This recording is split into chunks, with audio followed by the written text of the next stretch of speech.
This is Steve. And this is Sean. Welcome to Acro Media's High Five.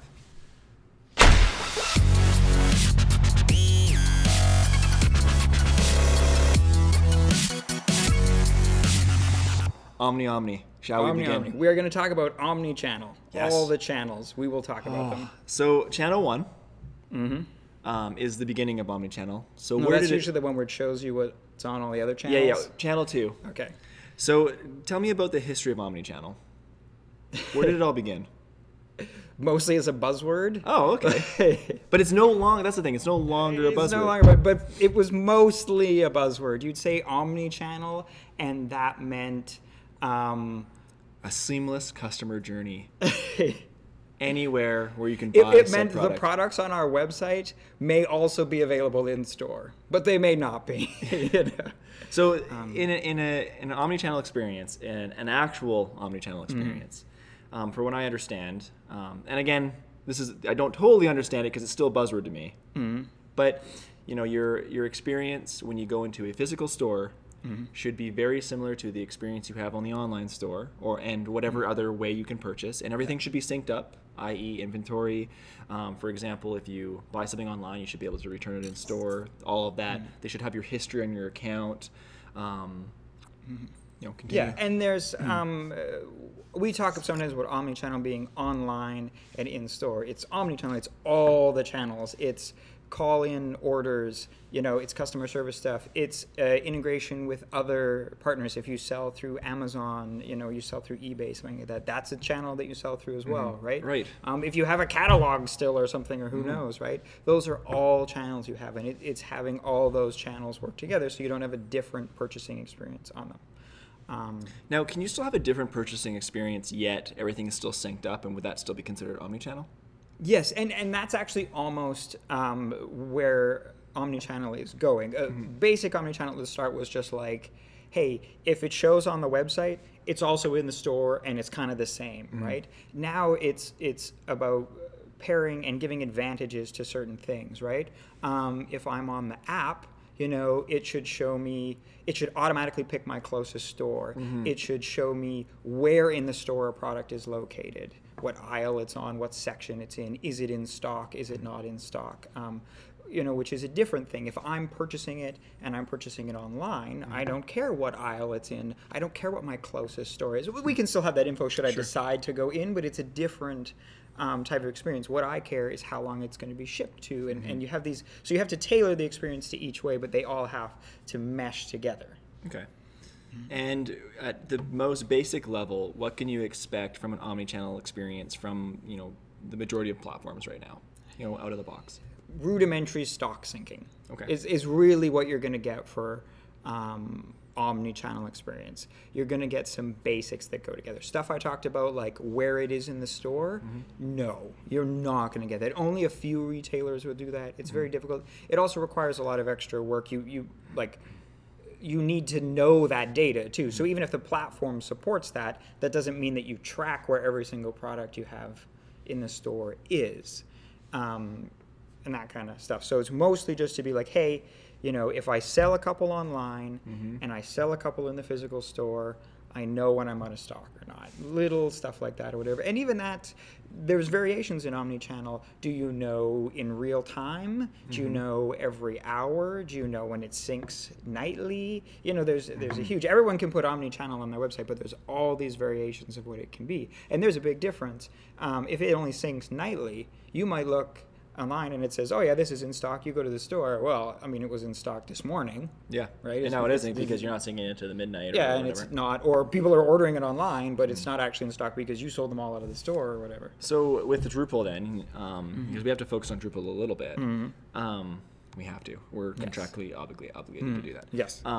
And that being said, so what can we do kind of out of the box with Drupal, but what can we customize Drupal to do as well?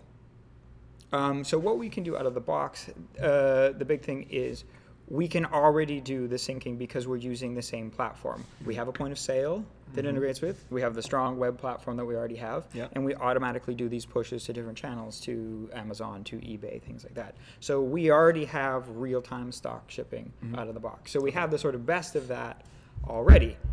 And then we can work on these customizations, right? So we can do more than a lot of setups can do right out of the bat without anything special. We just sort of do that by default. It's not even something, you don't need to turn on Omnichannel. You know, we just automatically track stock the same way. You can have, you know, stock in your online warehouse and stock for your individual stores. It's not like you have to group them all together, but we're just they are compatible systems just because they're the same system.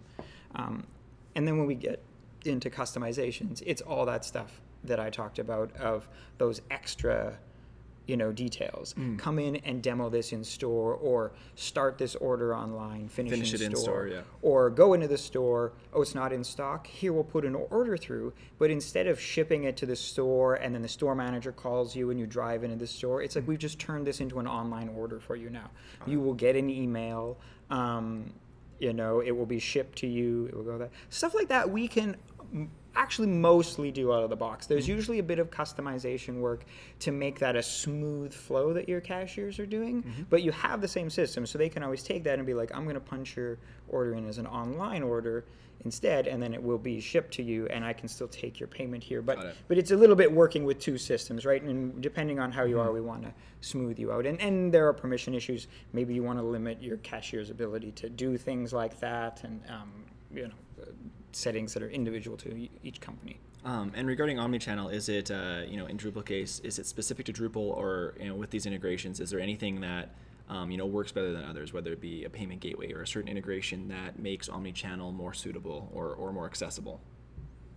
As far as add-ons, it depends for your order fulfillment and your stock management. Okay. Or anything you integrate with. That's where the problems come in. Anytime you integrate with other systems, right? Payment gateways and stuff, usually not a problem. You can have small issues, maybe using them physically in store and using them online if maybe they're feature rich in one area and feature poor in the other or something. But those are very surmountable. It's, you know, if you have to pass, you know, to some warehouse fulfillment system and that lacks info, it cannot provide us back real-time stock info or something. So we know the stock and we can keep track, you know, but if they knock a pallet over in the warehouse or something like that, that is slow to update. Or if they get a new shipment in, but it takes them forever to put it in, you know, then we actually have a bunch of stock, but we don't know, and it's taking days. So you can be let down by other parts of your system, or they can be really good, but they can also be poor, and that's just a thing you have to work about. And the more you meld them together, the more difficult it gets to get things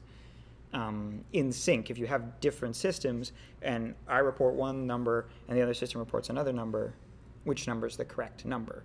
And sometimes that can be very difficult, right? You don't know, and you don't want to go to the system where it's like, okay, let's stop and manually count them all, right? If that's one product, sure. If things get all mixed up and you got 10,000 products, that's almost an impossible task or whatever, right?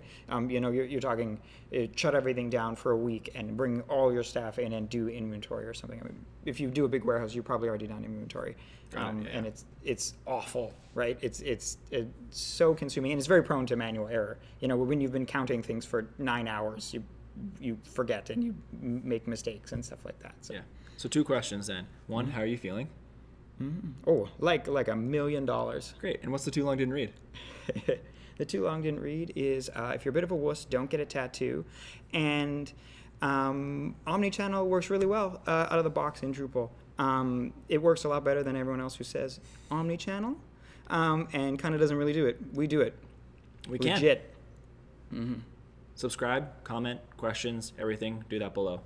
Also, follow us on Facebook, check out our blog at acromedia.com, and follow me on Twitter.